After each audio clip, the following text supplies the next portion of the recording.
किसी तरह का फेस्टिवल चल रहा था और यहाँ सारे ही लोगों ने मास्क लगाए हुए थे। और इसी के साथ हम वहाँ पर एक फॉर्च्यून टेलर को भी देखते हैं जो कि दो लड़कियों को उनकी किस्मत के बारे में बता रहा था। यहाँ दोस्तों मैं आप लोगों को बता दूं कि ये लड़का हमारी इस कहानी का मेन हीरो होने वाला है जिसका नाम लियांगजी है। यहाँ पर लियांगजी पैसों के लिए सारे बेईमानी के काम बहुत ही ज्यादा ईमानदारी से कर रहा था कि तभी हमें हेवन का सीन दिखाया जाता है जहाँ हेवनली गेट का प्रोटेक्टर इमोर्टल गॉड युवान एक डीमन को अंदर जाने से रोक रहा था और इसी वजह से इन दोनों के दरमियान एक खतरनाक फाइट शुरू हो जाती है। इमोर्टल गॉड युवान को अंदाजा नहीं था कि तभी वो डीमन एक स्टार अरे फॉर्मेशन क्रिएट करना शुरू कर देता है। इस फॉर्मेशन से टकराने के बाद हम देखते हैं कि इमोर्टल गॉड युवान काफी बुरी तरह से जख्मी हो गया था जिसकी वजह से वो वहां से टेलीपोर्ट होकर चला जाता है। जिसके बाद हम हमारे हीरो लियांगजी को देखते हैं जो कि एक दरख्त के नीचे बैठकर किसी से छुपने की कोशिश कर रहा था और यहीं पर हमें पास्ट का वो सीन दिखाया जाता है जहां लियांगजी अभी भी उन दो औरतों को उनके फ्यूचर के बारे में बता रहा था। लियांगजी कोई असली फॉर्च्यून टेलर तो नहीं था, वो तो बस पैसों के लिए ये उल्टी हरकतें करता रहता था जिसकी वजह से वो कुछ उल्टा पुल्टा उन औरतों को बताना शुरू कर देता है। इसकी वजह से वो दोनों औरतें कहती है कि तुम ये क्या अजीब बातें कर रहे हो, ऐसा कैसे हो सकता है। जिस पर लियांगजी कहता है कि मैं कुछ नहीं कह सकता क्योंकि तुम्हारी किस्मत पर बुरे अंधेरा साया छा गया है और अगर तुम चाहती हो कि मैं तुम्हारी किस्मत को उस बुरे साए से आजाद करवा दूं तो तुम्हें उसके लिए मुझे 50 टेल्स देने होंगे।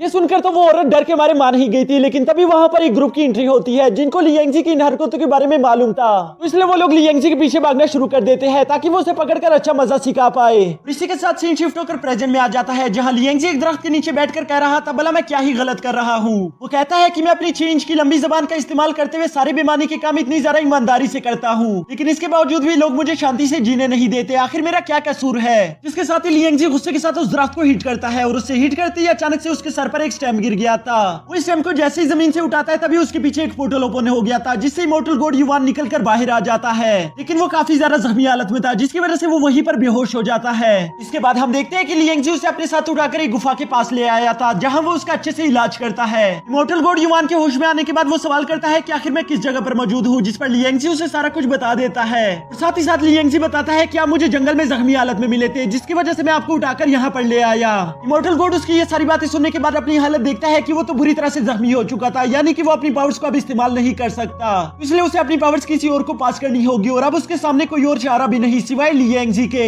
इसलिए वो एक तरह की स्पिरिचुअल टेक्निक परफॉर्म करके देखता है जिस पर उसे मालूम होता है कि लियांगजी का दिल काफी ज्यादा साफ है। जिस बात को जानने के बाद हम देखते हैं कि इमोर्टल गॉड युवान ने उसी स्टेम का इस्तेमाल करते हुए अपनी सारी पावर्स लियांगजी को पास कर दी थी। लियांगजी जैसे उन पावर्स को एब्जॉर्ब करता है तभी उसकी नजर इमोर्टल गॉड युवान पर पड़ गई थी जो पहले से काफी ज्यादा बूढ़ा हो चुका था। ये देखकर लियांगजी हैरानी के साथ कहता है कि बड़े भाई तुम कुछ ज्यादा ही जल्दी से बड़े नहीं हो रहे, जिस पर इमोर्टल गॉड युवान बताता है कि मेरी असल में उम्र 1000 से भी ज्यादा है और मैं अपनी पावर्स की वजह से यूं ही जवान रहा, लेकिन अब मैंने अपनी आधी से ज्यादा पावर्स तुम्हें पास कर दी है जिसकी वजह से मेरी उम्र भी काफी ज्यादा तेजी के साथ बढ़ गई। ये सुनकर लियांगजी उनसे कहता है कि आपने पावर्स अपनी मर्जी से मुझे दी है, मैं आपको इसके लिए कोई पैसे नहीं दूंगा। जिस पर इमोर्टल गॉड युवान को काफी ज्यादा हंसी आ गई थी और वो उसे कहता है कि तुम्हें इसके लिए कोई पैसे देने की जरूरत नहीं, बल्कि मैं तुमसे चाहता हूँ कि तुम मुझसे एक वादा करो कि कभी भी तुम इन पावर्स का गलत तरीके से इस्तेमाल नहीं करोगे। जिसके बाद इमोर्टल गॉड युवान लियांगजी को इन पावर्स के बारे में समझाते हुए बताता है कि तुम किसी भी मेटल का इस्तेमाल इन पावर्स को एक्टिवेट करने के लिए यूज कर सकते हो, लेकिन ध्यान रखना कि तुम कहीं कुछ ज्यादा ही मेटल का इस्तेमाल ना कर लो क्योंकि उसकी वजह से एक बहुत बड़ा एक्सप्लोजन भी हो सकता है।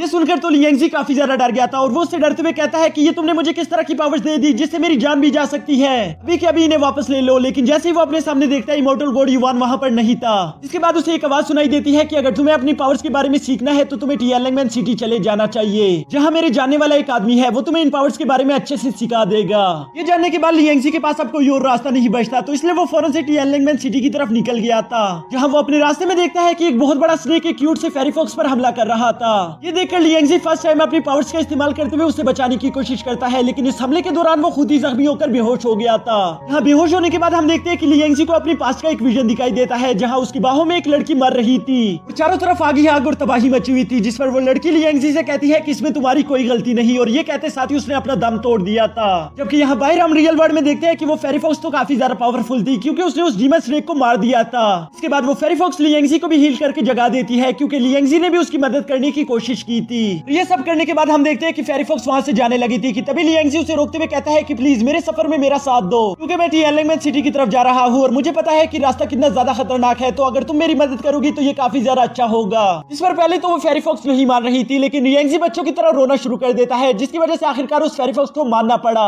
तो हम देखते हैं कि फेरी फॉक्स ने भी लियांगजी के साथ आगे के सफर पर चलना शुरू कर दिया था जहाँ रास्ते की काफी ज्यादा मुश्किलात के बाद आखिरकार वो टियानमेन सिटी पहुंच गए थे। यहाँ पहुंचने के बाद वो देखते हैं कि वो लोग सिर्फ यहाँ पर अकेले नहीं बल्कि वहाँ पर और भी बहुत सारे लोग टेस्ट देने के लिए आए होते हैं। जिसके बाद हम वहाँ पर सेलेस्टियल साइट के एल्डर मास्टर अयोकी को देखते हैं जो इन सबको वेलकम करते करते हुए अंदर की तरफ ले गए थे। यहाँ अंदर मेन हॉल में मास्टर रायोकी इन सबका एक टेस्ट लेते हैं और वो बताते हैं कि जिसकी भी स्पिरिचुअल एनर्जी ज्यादा होगी हम सिर्फ उसको ही अपना स्टूडेंट बनाएंगे। स्पिरिचुअल एनर्जी को जानने के लिए हम देखते हैं कि उन लोगों ने एक मैजिकल पिलर का इस्तेमाल किया था जिसको छूने से स्पिरिचुअल एनर्जी के बारे में मालूम हो जाता है। यहाँ इस टेस्ट में सब लोगों की बारी गुजरने के बाद हम देखते हैं कि लियांगजी की स्पिरिचुअल एनर्जी काफी ज्यादा हाई थी। तो देखकर वहाँ के सारे लोग काफी ज्यादा हैरान हो गए थे। उन्हें यकीन नहीं आ रहा था कि इतने छोटे से बच्चे में इतनी ज्यादा स्पिरिचुअल एनर्जी कहाँ से आई। इसके बाद हम देखते हैं कि मास्टर रायोकी ने यहाँ पर इन सब लोगों को पास करके अपने सेट में शामिल कर लिया था। यहाँ लियांगजी की पहली दफा मुलाकात मिस लीन से होती है जो कि काफी ज्यादा अच्छी और शांत मिजाज की थी। उससे मिलकर लियांगजी काफी ज्यादा खुश हो गया था, जिसके बाद वो फौरन से अपने रूम्स की तरफ आना शुरू कर देता है। यहाँ लियांगजी देखता है कि कुछ सीनियर स्टूडेंट मिलकर एक जूनियर स्टूडेंट को परेशान कर रहे थे, जिसकी वजह से वो उसकी मदद करने के लिए आगे आ गया था।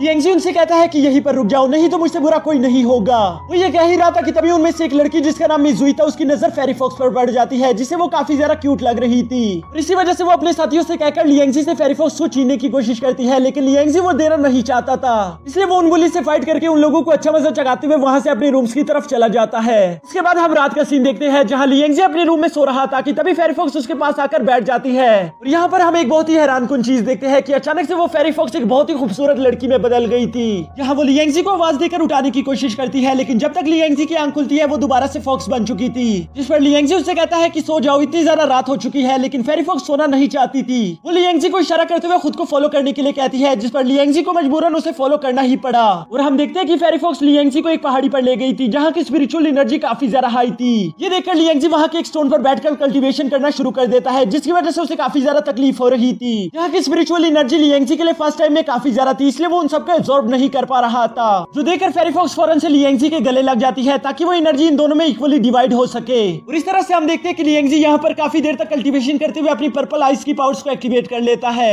ये पर्पल आइस पावर्स काफी ज्यादा काम की है, जो कि आपको कहानी में आगे देखने को भी मिल जाएंगे। अब हमें नेक्स्ट डे का सीन दिखाया जाता है जहाँ टीचर चेंगजी इन लोगों को अपनी स्पिरिट एनर्जी को फायर करना सिखा रहे थे। वो इन्हें बताते हैं कि आप लोगों को अपनी सारी चीज एनर्जी को जमा करके अपनी उंगलियों में लेकर आना है, जिसके बाद आप उसको फायर करके किसी भी चीज को चकनाचूर कर सकते हो। ये टेक्निक दूसरों को सीखने में काफी ज्यादा मुश्किल हो रही थी, लेकिन हम देखते हैं कि लियांगजी अपनी पर्पल आइस का इस्तेमाल करते हुए इस टेक्निक को बहुत ही आसानी के साथ सीख लेता है, क्योंकि यहाँ पर हम देखते हैं कि लियांगजी अपनी पर्पल आइस का इस्तेमाल करते हुए किसी की बॉडी के अंदर भी जान सकता है। और इसी वजह से उसे इस टेक्निक के बारे में काफी अच्छे से मालूम हो गया था। यहाँ एकेडमी में आने के बाद लियांगजी के सारे ही लोगों के साथ काफी ज्यादा अच्छी बन रही थी, यहाँ तक कि मिस लीन तो उसकी बेस्ट फ्रेंड बन चुकी थी। लेकिन दूसरी तरफ हम उसी सीनियर लड़की मिस जुई को देखते हैं जिसका एटीट्यूड काफी ज्यादा हाई था। वो लियांगजी को जरा से भी पसंद नहीं करती थी। वो लियांगजी को तो क्या किसी भी मर्द को पसंद नहीं करती थी। वो तो उल्टा मिस लीन को भी पटिया पढ़ाती रहती थी कि तुम्हें मर्दों से दूर रहना चाहिए क्योंकि ये बहुत ज्यादा बेवफा और धोखेबाज होते हैं। लेकिन तभी अचानक हम देखते हैं कि एक रात उन सारी बुलीज ने मिलकर इन दोनों लड़कियों पर हमला कर दिया था और वो इन दोनों के साथ कुछ गलत हरकत करने ही वाले थे।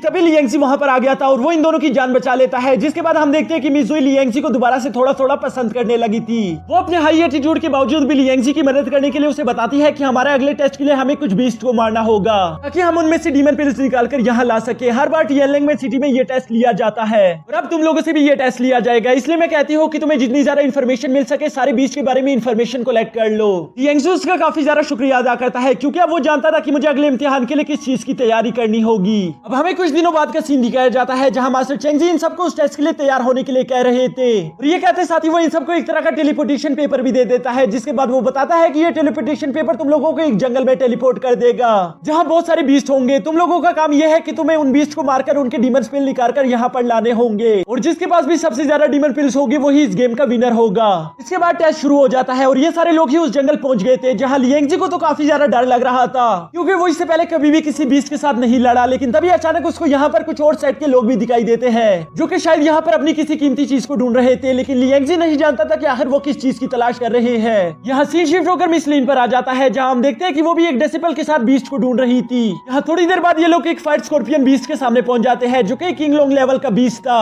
यानी कि इस लेवल के बीस्ट काफी ज्यादा खतरनाक होते हैं क्योंकि हम देखते हैं कि वो मिस लीन की नजरों के सामने उस डेसिबल को जान से मार देता है। ये देखकर तो मिस लीन काफी ज्यादा डर गई थी, तो इसलिए वो फौरन से डरते हुए वहां से भागना शुरू कर देती है, जिसके पीछे उस फाइट स्कॉर्पियन ने भी भागना शुरू कर दिया था और ये दोनों भागते भागते सीधा लियांगजी के पास आ गए थे। जहाँ लियांगजी के इस फाइट स्कॉर्पियन से मिलने के बाद सिचुएशन ऐसे बन गई थी कि अब उसके पास लड़ने के अलावा कोई रास्ता नहीं बचा था क्योंकि वो देखता है कि उसकी नजरों के सामने मिस लीन काफी बुरी तरह से जख्मी हो गई थी। ये देखकर लियांगजी को काफी ज्यादा गुस्सा आ जाता है। इसी वजह से लियांगजी उस फाइट स्कॉर्पियन बीस्ट पर हमला कर देता है, लेकिन उसके किसी भी हमले का उस फाइट स्कॉर्पियन पर कोई असर नहीं हो रहा था। यहाँ काफी देर की फाइट के बाद लियांगजी आखिरकार सोचने पर मजबूर हो जाता है कि आखिर मैं इसको कैसे हराऊं। इस पर काफी ज्यादा सोचने के बाद आखिरकार लियांगजी अपनी पर्पल आइज एक्टिवेट कर लेता है और ये करते ही सीधा लियांगजी की नजर उस मॉन्स्टर के चेस्ट पर पड़ गई थी, जहां वो देखता है कि उस मॉन्स्टर की चेस्ट पर एक तलवार लगी हुई है और वो तलवार कोई आम सी तलवार नहीं दिख रही थी, जिसकी वजह से लियांगजी बहुत ही तेजी के साथ स्किड करते हुए उस तलवार को उस मॉन्स्टर की चेस्ट से निकाल लेता है। और यहीं पर हम उस तलवार की रियल पावर्स देखते हैं, जिसमें हमें मालूम होता है कि सच में वो तलवार तो काफी ज्यादा खतरनाक है, जिसका इस्तेमाल करते हुए लियांगजी उसी फायर स्कॉर्पियन बीस्ट को वहीं पर जान से मार डालता है।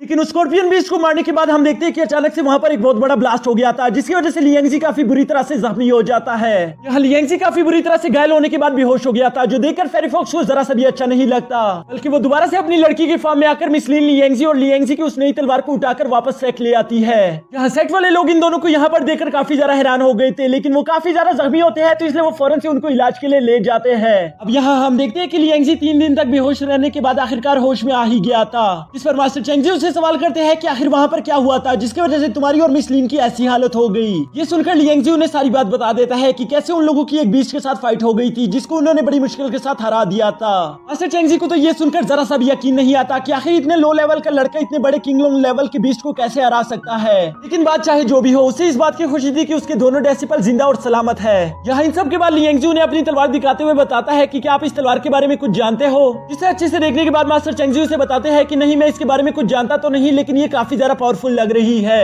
इसलिए मैं तुम्हें मशवरा दूंगा कि तुम इसे अपने ब्लड के साथ रिफाइन कर लो, क्योंकि बहुत सारे पावरफुल लोग तुमसे इसे छीनने की कोशिश करेंगे। जिसके बाद मास्टर चेंगजी वहां से चले गए थे, लेकिन तभी फेरी फॉक्स भी उससे कहती है कि बेवकूफ, मैं भी तो तुमसे यही कहने की कोशिश कर रही हूँ, इसे जितना जल्दी हो सके अपने ब्लड के साथ रिफाइन कर लो, नहीं तो तुमसे इससे कोई भी छीन लेगा। लेकिन दूसरी तरफ हम देखते हैं कि लियांगजी को उसकी कोई भी बात समझ नहीं आ रही थी, क्योंकि उसे लग रहा था कि शायद फेरी फॉक्स को भूख लगी है। वो फेरी फॉक्स को एक डीमन पिल निकाल कर खाने के लिए देता है, लेकिन तभी हम देखते हैं कि फेरी फॉक्स ने उसकी उंगली पर चक्की काट ली थी, जिसके बाद वो उसकी उंगली पकड़कर उस तलवार पर रख देती है ताकि वो तलवार इसकी ब्लड को एब्जॉर्ब कर सके। इसी के साथ हम देखते हैं कि लियांगजी भी उसकी बात समझ गया था कि फेरी फॉक्स इस तलवार को मेरे ब्लड के साथ रिफाइन करने में मदद कर रही है, जिसके बाद वो भी अपनी एनर्जी का इस्तेमाल करते हुए फेरी फॉक्स की मदद करना शुरू कर देता है। और आखिर कुछ देर की एनर्जी देने के बाद हम देखते हैं कि इन लोगों ने सक्सेसफुली उस तलवार को अपनी ब्लड के साथ रिफाइन कर लिया था, यानी कि अब इस तलवार को कोई भी उनसे छीन नहीं सकता, ये तलवार सिर्फ लियांगजी का ही हुक्म मानेगी। जिसके बाद हमें नेक्स्ट डे का सीन दिखाया जाता है और यहाँ कुछ दूसरे सेट वाले लोग मास्टर रायोकी के पास आ गए थे, जिस पर हमें मालूम होता है कि ये लोग यूनलू सेट के लोग हैं और यहाँ पर ये लोग एक कंपटीशन के लिए आए हैं, जिसमें ये लोग चाहते थे कि हमारा मुकाबला सेलेस्टियल स्पिरिट सेट के डेसिबल से हो जाए और अगर हम जीत जाए तो हम इस जगह पर राज करेंगे। ये इन लोगों की एक पुरानी परंपरा थी, जिसकी वजह से मास्टर रायोकी भी इन लोगों को मना नहीं कर पाते और आखिरकार उन लोगों को इनके चैलेंज एक्सेप्ट करना ही पड़ता है।